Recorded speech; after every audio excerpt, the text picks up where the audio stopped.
ایک شخص روزانہ اپنے مکان کی چھت پہ کھڑا ہو جاتا ہے اور اداس نگاہوں سے ان راہوں کو دیکھتا ہے جن راہوں سے سونے محمد نے گزرنا تھا۔ اس کی بے چینیاں، اس کا اضطراب کچھ یوں تھا کہ وہ زبان حال سے کہا کرتا تھا کہ کیریاں میں کیریاں، درد و غم دی کیریاں، اڈیاں چک چک راواں ویکھاں تیریاں۔ یہ بحیرہ راہب تھا جو روزانہ مکان کی چھت پہ کھڑا ہو کے حضور کی راہیں دیکھتا تھا۔ میرے نبی کی آمد سے 1000 سال قبل یمن سے طبہ اول علماء کی جماعت کو لے کے نکلتا ہے۔ جب سر راہ یثرب آیا تو علماء نے بتایا کہ یہ جا آخر الزمان محمد صلی اللہ علیہ وسلم کی ہجرت کی جا ہے، اور پھر انہوں نے معذرت بھی چالی کہ اب ہم یہاں سے آگے نہیں جائیں گے۔ اس نے پھر علماء کے لیے وہاں 300 گھر بنایا، اور ایک گھر اس نے حضور کے نام کا بھی بنایا۔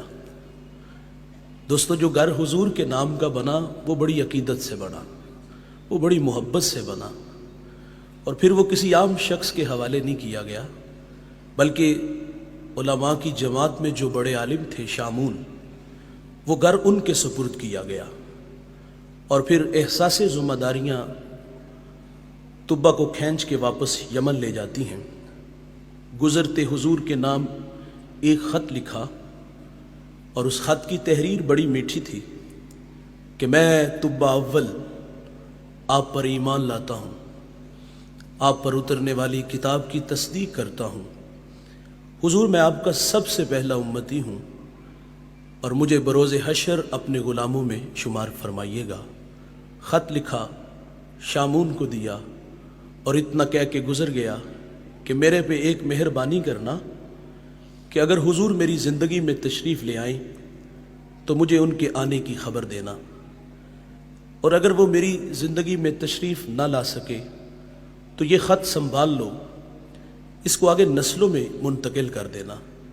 طبہ چلا گیا۔ اس شاخ کی بستی حضور کی راہوں میں ڈیرے جما کے بیٹھ جاتی ہے۔ طبہ روزانہ وہ راہیں تکتا، کہیں سے کوئی سندیسا، ہوا کا کوئی جھونکا میرے نام پیغام محبت لے آئے، اور میں خود کو کھینچ کے در حبیب تک لے چلوں۔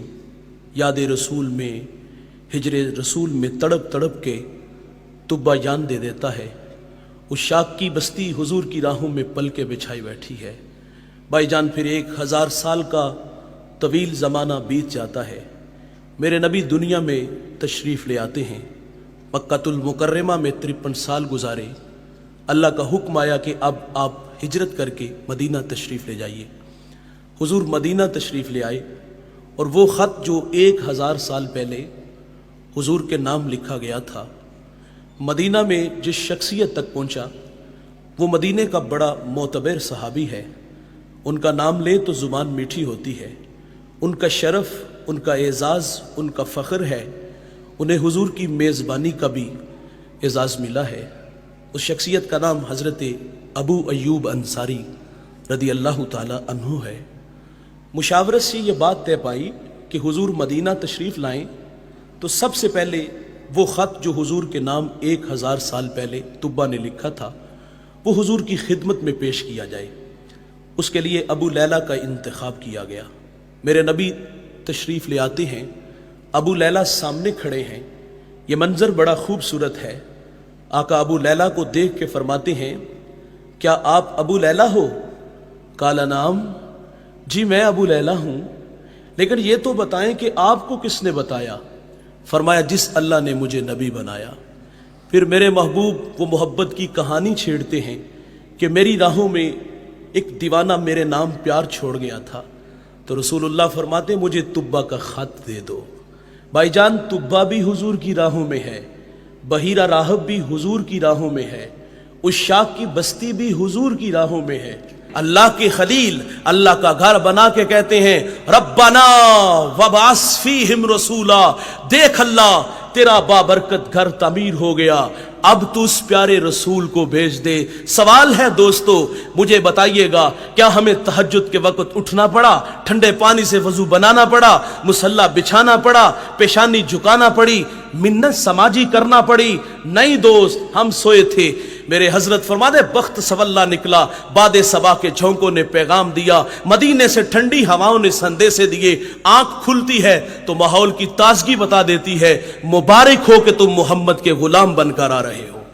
اس بات پہ ہم جتنا بھی فخر کریں وہ کم ہے۔ وہ نیازی کہا کرتے تھے نا، یہ میری خوش قسمتی میں تیرا امتی، یاد ان کی نہ بھولو نیازی کبھی، وہ کہیں امتی تو بھی کہہ یا نبی، میں ہوں حاضر تیری چاکری کے لیے، فخر کا دل میں دریچہ باز کرنا چاہیے، جن کا تو آقا ہے ان کو ناز کرنا چاہیے۔ یہ ہمارا اعزاز ہے بھائی، ہم حضور کے بن کے آئے ہیں۔